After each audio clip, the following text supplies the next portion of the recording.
ইউটিউব চ্যানেলের জন্য একটি ব্যানার কতটা ইম্পর্টেন্ট সেটা মূলত সকলেই জেনে থাকি। অ্যান্ড এই ব্যানারটা বানাতে আর কি অনেকে পছন্দ করে ভেক্টর আর্টের মতো, অনেকে পছন্দ করে ব্ল্যাক অ্যান্ড হোয়াইটের মধ্যে আর কি, মানে ক্লাসিক যে লুক। তো আজকে থেকে কিভাবে একটি ক্লাসিক ব্যানার আপনারা খুবই ইজিলি আপনার ফোন দিয়ে করতে পারেন। তো চলেন না বেশি কথা নয়, ভিডিও শুরু করেন। শুরু করার আগে বলবো যারা চ্যানেলটি সাবস্ক্রাইব করেননি সাবস্ক্রাইব করে দেন, পাশে থাকা বেল আইকন প্রেস করে দেন, এতে করে আপনারা আমাদের কোনো ভিডিও করবেন না। So guys, without wasting more time, let's begin to our main video.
Ganja smoking, we got rum in me cup.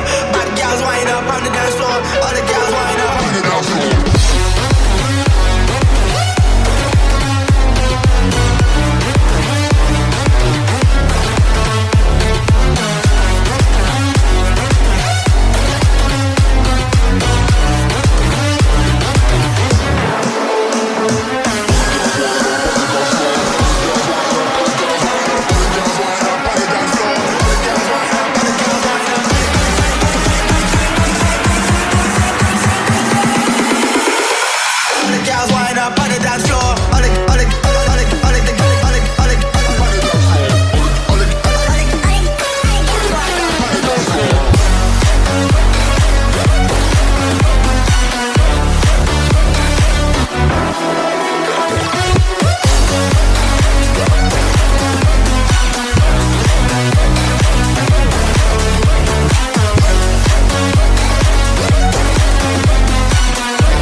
sun come up. Ganja smoking, we got rum in me cup.